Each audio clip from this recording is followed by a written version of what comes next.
नहीं पापा, आप ऐसा नहीं कर सकते। आपने मुझसे वादा किया था कि आप मेघा के पापा की तरह मुझे हर्ट करने के लिए नई मम्मी लेकर नहीं आओगे। प्रज्ञा ने नाराज स्वर में कहा, बेटा मैं मानता हूँ मेघा की नई मम्मी अच्छी नहीं थी, पर तेरी नई मम्मी बहुत अच्छी है। तुझे इतना प्यार करेगी जितना तेरी अपनी माँ भी नहीं करती होगी। परवीन ने बेटी को समझाने की कोशिश की, मैं यह बात कैसे मान लूं डैड, सारी सौतेली माएँ एक सी होती हैं। चुप कर प्रज्ञा, ऐसे नहीं कहते। पता नहीं किसने तेरे दिमाग में ऐसी बातें भर दी हैं। परवीन ने झल्लाए स्वर में कहा, दूसरी बातें छोड़ो पापा, जरा अपनी उम्र तो देखो। मेरी सहेलियाँ क्या कहेंगी जब उन्हें पता चलेगा कि मेरे पापा दूल्हा बन रहे हैं। कितना मजाक उड़ाएंगी वे मेरा। परवीन उसी अपनी बेटिया प्रज्ञा को सब समझाने की कोशिश कर रहा था कि तब तक श्वेता की अपनी माँ पर बिफर पड़ी। मम्मी, आपने पापा से तलाक लिया, मुझे उनसे दूर कर दिया, पर मैंने कुछ भी नहीं कहा क्योंकि मैं आपको दुखी नहीं देख सकती थी। पर आज आपने मेरे आगे किसी अजनबी को लाकर खड़ा कर दिया और कह रही हो कि ये तुम्हारे पापा हैं। मम्मी, आपकी ये बात मैं नहीं मान सकती। बोल दीजिए इनसे, मैं इन्हें कभी भी पापा का दर्जा नहीं दे सकती। कहते कहते श्वेता रोने लगी तो अमृता ने उसे बाहों में समेट लिया। श्वेता के आंसू पोंछते हुए अमृता ने कहा, नहीं बेटा, ऐसे नहीं रोते। ठीक है, तू जैसा कहेगी मैं वैसा ही करूंगी। काफी देर तक इस तरह के इमोशनल सीन चलते रहे। परवीन और अमृता इस परिस्थिति के लिए तैयार नहीं थे। दोनों ने एक दूसरे को उदास नजरों से देखा और अपनी अपनी बेटी को संभालने लगे। दोनों लड़कियां इस बात पर भड़की हुई थी कि उनके पेरेंट्स दूसरी शादी करना चाहते हैं। 38 साल की अमृता और 42 साल के परवीन को उनकी एक कॉमन फ्रेंड ने मिलवाया था। दोनों ही तलाकशुदा थे और दोनों के पास 13-14 साल की एक बेटी थी। प्रवीण की बेटी प्रज्ञा 8वीं कक्षा में पढ़ती थी, जबकि अमृता की बेटी श्वेता 9वीं क्लास में पढ़ रही थी। अमृता और प्रवीण को आपस में मिले करीब 6 महीने हो गए थे। दोनों ने एक दूसरे का साथ एंजॉय किया था। दोनों को महसूस हुआ था जैसे उनके जीवन में जो कमी है वो पूरी हो गई है।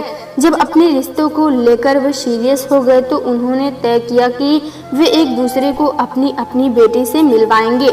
पर उन्हें कहाँ पता था कि दोनों बच्चियों का रिएक्शन ऐसा होगा। किसी तरह खाना खत्म कर दोनों अपनी बेटी को लेकर घर लौट आए। दोनों के ही चेहरे पर शिकन के भाव थे।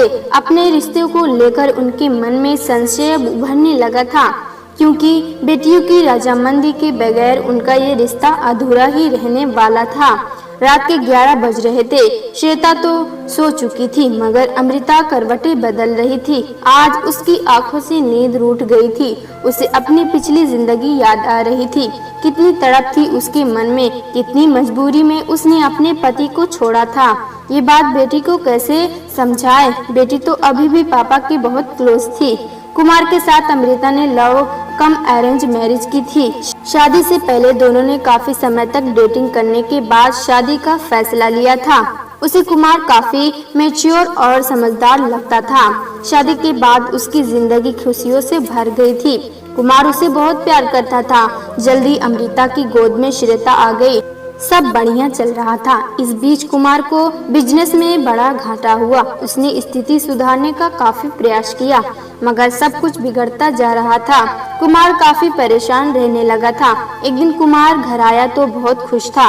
अमृता को बाहों में भरकर बोला, यार अमृता, अब सब कुछ ठीक हो जाएगा। हमारे अच्छे दिन आने वाले हैं। ऐसा क्या हो गया? तुम्हें ऐसी कौन सी नागमणि मिल गई? नागमणि ही समझो, मुझे मेरे दोस्त ने एक बाबा से मिलवाया है। बहुत पहुंच हुए स्वामी हैं। बस जरा सी भस्म देकर सारे कष्ट दूर कर डालते हैं। मुझे भी भस्म मिल गई है। ये देखो, इसे अपने ऑफिस के गमले की मिट्टी में डालना है, फिर सब ठीक हो जाएगा। इतने पढ़े लिखे हो कर तुम ऐसी बातों में विश्वास करते हो? भला भभूत गमले की मिट्टी में डालने से तुम्हारा बिजनेस कैसे सुधर जाएगा? अमृता ने आश्चर्य से कहा, देखो अमृता, स्वामी जी की शक्ति पर शक करने की भूल न करना। मुझे उनसे मेरे दोस्त ने मिलवाया है। बहुत सिद्ध पुरुष हैं। पता है तुम्हें, मेरे दोस्त की बीवी कंसीव नहीं कर पा रही थी। बाबा जी के आशीर्वाद से उसके गर्भ में जुड़वा बच्चे आ गए। सोचो कितनी शक्ति है उनके आशीर्वाद में। प्लीज कुमार, ऐसी अंधविश्वास भरी बातें मेरे आगे मत करो। बस एक बार तुम उनसे मिल तो लो, फिर देखना कैसे तुम भी उनकी शिष्या बन जाओगी। कुमार ने अमृता को समझाते हुए कहा। कुमार के बहुत कहने पर आखिर अमृता को स्वामी के पास जाना पड़ा। शहर से करीब 12 किलोमीटर दूर बहुत बड़े क्षेत्र में स्वामी जी का आश्रम था। आश्रम क्या था, एक तरह से बंगला ही था। एक बड़े हॉल में एक कोने में नंगे बदन केवल धोती पहने स्वामी जी बैठे थे। सामने सैकड़ों अधीर भक्तों की भीड़ एकटक उन्हें निहार रही थी। स्वामी जी के बारे में ये बात प्रसिद्ध थी कि आंखें बंद करके वे किसी का भी अतीत, वर्तमान और भविष्य बता देते हैं।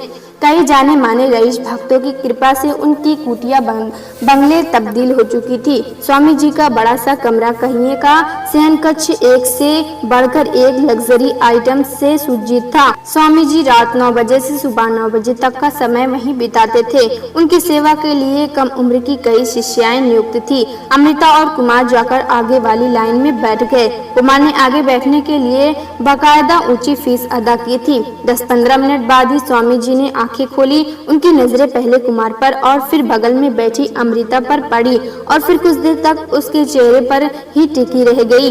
अमृता को देखकर उनकी आंखों में चमक आ गई। अमृता को अजीब लगा, मगर स्वामी जी ने तुरंत कुमार की ओर मुखातिब होने हुए कहा, कैसी हो भक्त कुमार? स्वामी जी, मैं अच्छा हूँ, बस आपसे अपनी पत्नी अमृता को मिलाने लाया हूँ।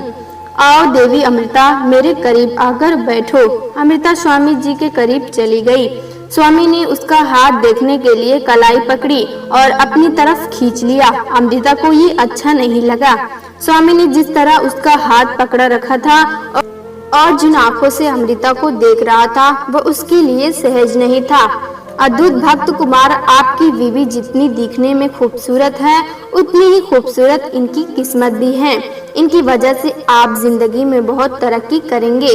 कुछ लोगों के चेहरे पर ही लिखा होता है कि बस ये जिनके साथ होंगे उनकी जिंदगी में सब कुछ वारन्यारे ही होगा।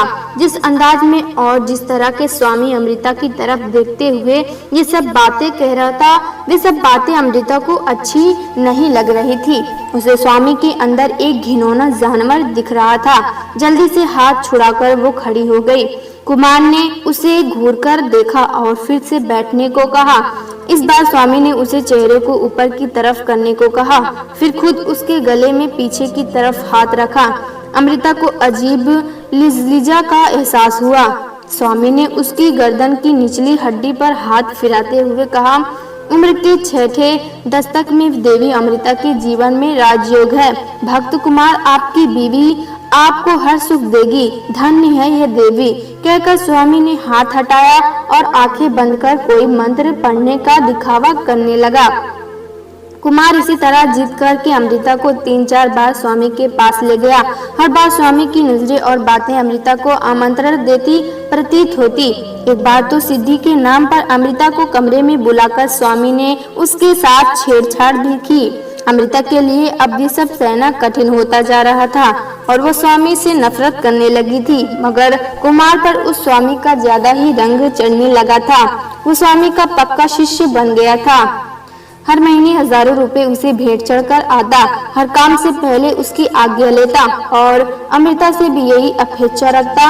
अमृता और कुमार के बीच स्वामी को लेकर अक्सर झगड़ा होने लगा। फिर एक दिन जब अमृता के सब्र का बांध टूट गया तो वो सब कुछ छोड़कर अपनी बेटी को लेकर मायके आ गई।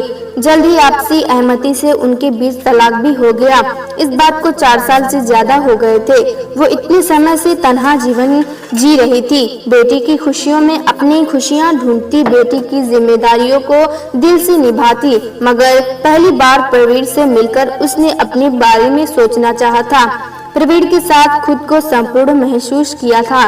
उसने भी जीवन में कुछ नए सपने देखने शुरू कर दिए थे, मगर बेटी ने एक पल में उसके सपनों के पंख काट डाले। बेटी के व्यवहार से अमृता आहत जरूर थी, पर उसे तकलीफ देकर अपनी खुशियां हासिल नहीं करना चाहती थी। बेटी के माथे को सहलाते हुए उसने मन में सोचा, ठीक है, मेरी बच्ची, तेरे लिए मैं कुछ भी कर सकती हूँ। तुझे प्रवीण पापा की तरह पसंद नहीं तो ना सही, हम दोनों ही अपनी जिंदगी में खुश रहेंगे। इधर प्रज्ञा का पिता प्रवीण भी अपनी बेटी के रिएक्शन से बहुत दुखी था। प्रवीण का भी अपनी पत्नी सपना से तलाक हो गया था। प्रवीण और सपना की अरेंज मैरिज हुई थी। शादी की शुरुआत में तो सब ठीक था, पर धीरे धीरे दोनों के बीच अनबन बढ़ती गई। सपना कभी प्रवीण को दिल से स्वीकार नहीं कर सकी थी। इसी बीच अपने ऑफिस से सीनियर श्रीकांत से उसका रिश्ता जुड़ गया और उसने तलाक लेकर श्रीकांत से शादी कर ली। प्रवीण ने अपनी बेटी प्रज्ञा के हाथ जिंदगी को नए ढंग से जीना शुरू कर दिया। वह प्रज्ञा को ही अपनी जिंदगी की सबसे बड़ी पूंजी मानता था। मगर आज जिस तरह प्रज्ञा ने अमृता के बारे में जानकर रूखा रिएक्शन दिया, वो प्रवीण को बहुत बुरा लगा। वो इस बारे में किसी से बात भी नहीं कर सकता था। प्रज्ञा अपनी माँ सपना की बहुत क्लोज थी। भले ही वह रहती पिता के साथ थी, पर हर बात माँ से फोन या व्हाट्सएप के जरिए शेयर जरूर करती थी। आज भी घर आते ही उसने माँ को व्हाट्सएप कॉल लगाई। उसके चेहरे पर गुस्सा और आंखों में आंसू साफ दिख रहे थे। सपना ने तुरंत पूछा, क्या बात है पीहू, नाराज दिख रही हो?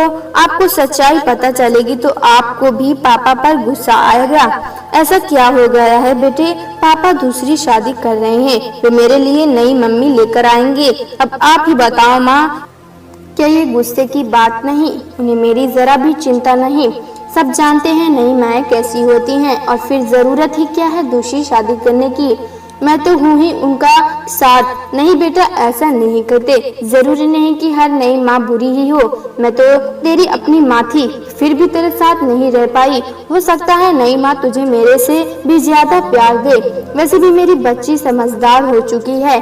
कोई भी समस्या आए तो तू मुझे बता सकती है। पर देख, पहले से ये सोचकर मत बैठ कि वो बुरी ही होगी। पर मम्मा, आप ऐसा कह रही हो, मुझे लगता था आप मुझे प्यार करती हो, पर नहीं, न आप न पापा, कोई मुझे प्यार नहीं करता। आप भी प्यार करते तो मुझसे दूर थोड़े ही जाते। प्रज्ञा ने उदास स्वर में कहा, बेटा ऐसी बातें सोचना भी मत। मैं तुझे बहुत प्यार करती हूँ और तेरे बेहतर भविष्य के लिए ही मैं तुझे वहाँ छोड़कर आई थी। तेरे पापा तुझे मुझसे भी ज्यादा प्यार करते हैं। बेटा आज मैं बताती हूँ कि मुझे तेरे पापा को तलाक क्यों देना पड़ा, मैं तुझसे दूर क्यों आई थी। मम्मा मैं जानना चाहती हूँ। मैंने पहले जब भी पूछा आप टाल जाते थे। मैं जानना चाहती हूँ कि आप अलग क्यों हुए, आप हमें छोड़कर क्यों चले गए। जरूर पापा ने आपको परेशान किया होगा ना बेटा? ऐसा बिल्कुल नहीं है, तेरे पापा की कोई गलती नहीं, फिर भी मुझे ये फैसला लेना ही पड़ा। दरअसल मैं श्रीकांत नाम के एक लड़के से प्यार करती थी और ये प्यार कॉलेज के समय से शुरू हुआ था। उस वक्त परिस्थितियां ऐसी बनी कि हम अलग हो गए और मेरी शादी तेरे पापा से हुई। बेटा तेरे पापा ने मुझे कभी तकलीफ नहीं दी।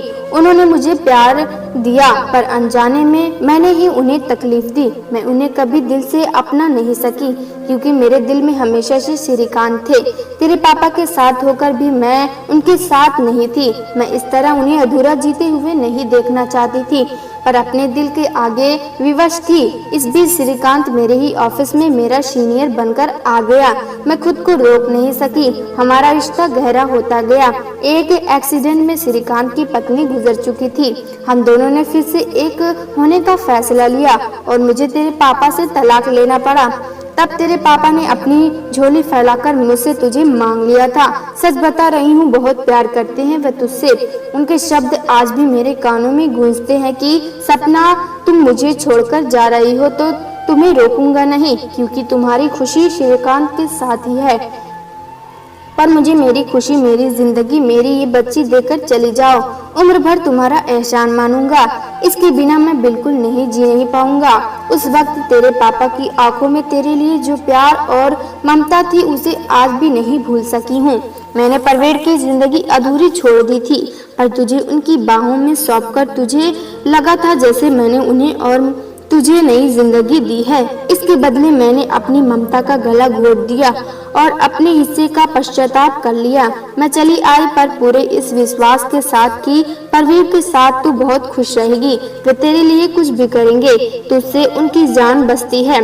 प्रवीण बहुत समझदार है, दिल के अच्छे दिमाग से भी सोचते हैं, और मुझे पूरी उम्मीद है कि उन्होंने जिसे भी तेरी नई माँ के रूप में चुना है वो बहुत अच्छी होगी। और प्रवीण जैसे ही समझदार होगी। सच प्रज्ञा, अपने पापा और उनकी पसंद पर पूरा यकीन रख। ये भी तो सोच कि तेरे ससुराल जाने के बाद वे कितने अकेले हो जाएंगे, तब कौन रखेगा उनका ख्याल। इसलिए उन्हें ये शादी कर लेने दे बेटा, सपना ने बेटी को समझाते हुए कहा। आज माँ के मुंह से तलाक की असली वजह जानकर प्रज्ञा का दिल भर आया था। आज तक उसे यही लगता था कि वही कहीं न कहीं गलती उसके पापा की ही होगी, जो मम्मी को ये घर छोड़कर जाना पड़ा। पर अब वो बड़ी हो गई थी और काफी कुछ समझने लगी थी। माँ की बातों को सुनकर उसका दिल अपने पापा के लिए प्यार से भर उठा।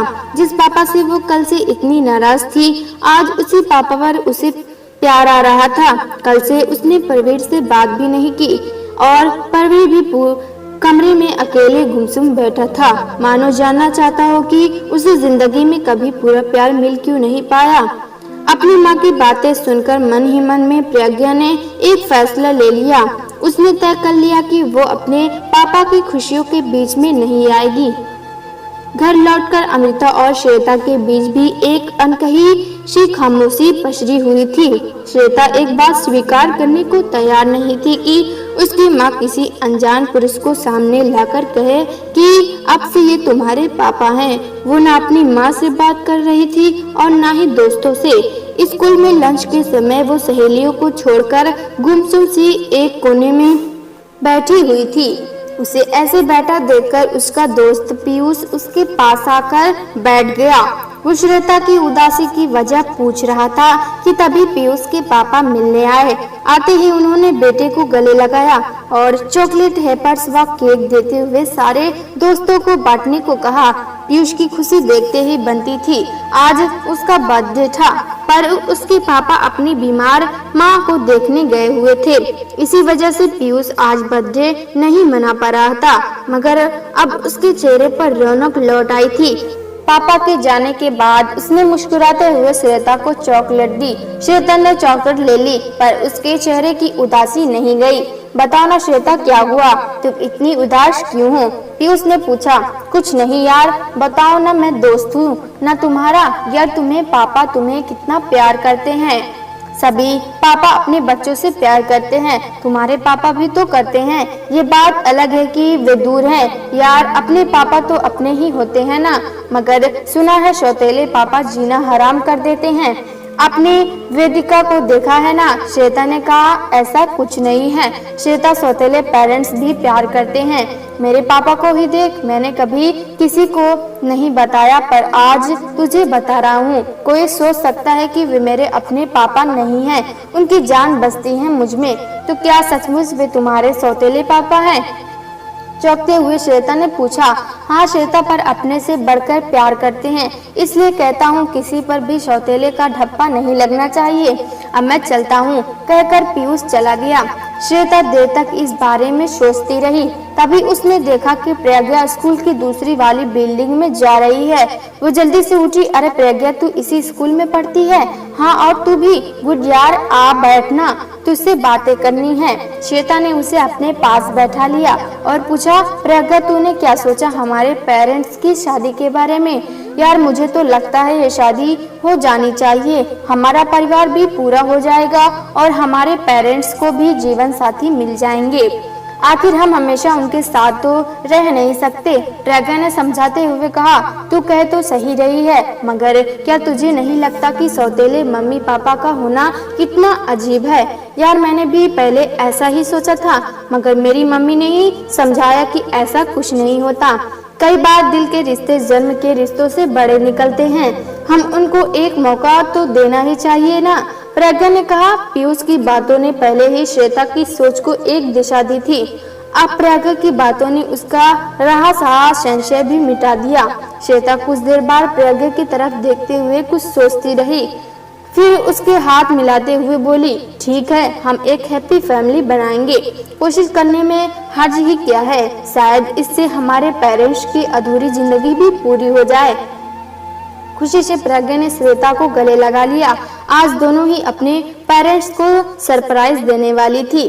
दोस्तों, अगर ये कहानी आपको पसंद आए तो एक लाइक सब्सक्राइब जरूर करें।